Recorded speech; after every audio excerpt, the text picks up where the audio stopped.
حضرت عائشہ صدیقہ رضی اللہ تعالیٰ عنہ فرماتی ہیں ایک عورت تھی اور اسے نبی پاک صلی اللہ تعالیٰ علیہ وسلم نے وہ کلمہ پڑھ کے مسلمان ہوئی، مدینہ طیبہ آ گئی تو حضور نے مسجد نبوی شریف میں اس کے لیے مکان،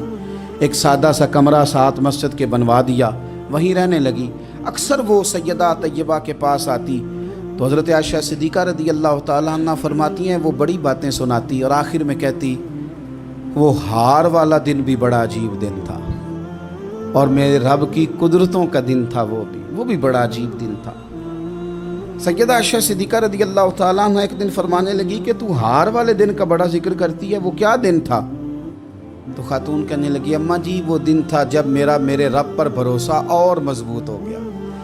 جس دن میرا اپنے رب پر توکل اور بڑھا، میرے ایمان میں یقین میں اور پختگی آئی۔ کہنے لگی میں ایک گھر کی کنیز تھی، نوکرانی تھی، اس گھر میں ایک بچی تھی جس کے پاس سونے چاندی ہیرے جواہرات کا ہار تھا۔ اس زمانے میں چمڑے کے اوپر لوگ ہیرے جواہرات لگاتے تھے، کئی دفعہ سرخ رنگ کے چمڑے پہ لگائے جاتے تھے، وہ بچی پہنتی تھی تو کہتی ہیں وہ بچی کے اس نے اتار کے رکھا یا اس سے گرا وہ ہار تو چیل اسے اٹھا کے لے گئی گوشت سمجھ کے اور میرے سامنے اٹھا کے لے گئی۔ گھر والوں نے مجھ سے پوچھا، یہ بخاری میں موجود ہے، گھر والوں نے پوچھا مجھ سے کہ وہ ہار کہاں ہے تو میں نے کہا چیل اٹھا کے لے گئی۔ گھر میں کچھ چوری ہو جائے تو سب سے پہلا الزام کس پہ لگتا ہے؟ ملازمین پہ۔ کہتے انہوں نے مجھے بڑا مارا، بڑی تکلیف تھی، حتیٰ کہ میری شرمگاہ تک کی تلاشی، میری عزت اتنی خراب کی میں بتا نہیں سکتی۔ میں نے اپنی زندگی میں ایک واقعہ دیکھا،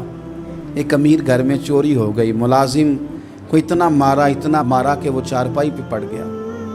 پولیس والوں سے اتنی مار پروائی گئی کہ وہ بیچارہ چارپائی پہ پڑ گیا اور پھر وہ اتنا بیمار ہوا اور کچھ دنوں کے بعد پتہ چل گیا کہ چور تو اپنا بیٹا ہے ان کا، پھر اس کا انتقال ہو گیا۔ اب وہ سیٹھ صاحب اور گھر والے آ کے مرنے والے کے کان میں معافیاں مانگ رہے ہیں، کان میں۔ تو میں نے ان سے پھر کہا تھا کہ یہ تو اب چلا گیا ہے، تمہارا زور چلتا تھا تو تم نے قانون خریدا اور تم نے اسے جتنا ہو سکا تم نے اسے مار پڑوائی، تمہارے پاس جو عدالتیں تھیں تم نے وہاں کارروائی کی، اب ایک عدالت قیامت کے دن لگے گی۔ یہ کمزور تھا کچھ کر نہیں سکا۔ میرے نبی پاک صلی اللہ علیہ وسلم نے فرمایا سن لو،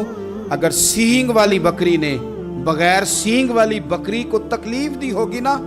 تو قیامت کے دن اسے بھی بدلہ دینا پڑے گا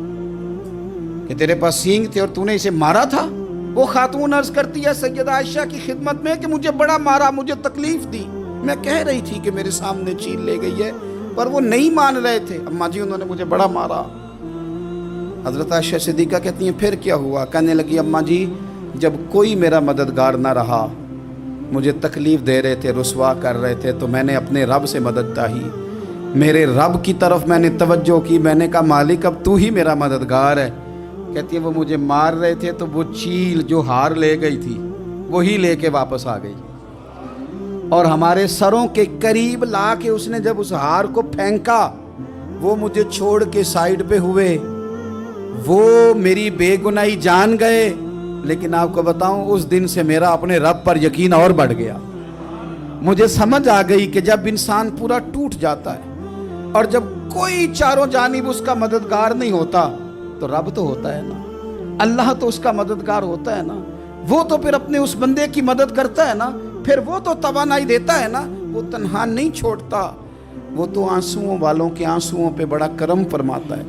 وہ تو قسم پرسی میں آ جاتا ہے، اس کی رحمت بڑھ کے استقبال کر لیتی ہے۔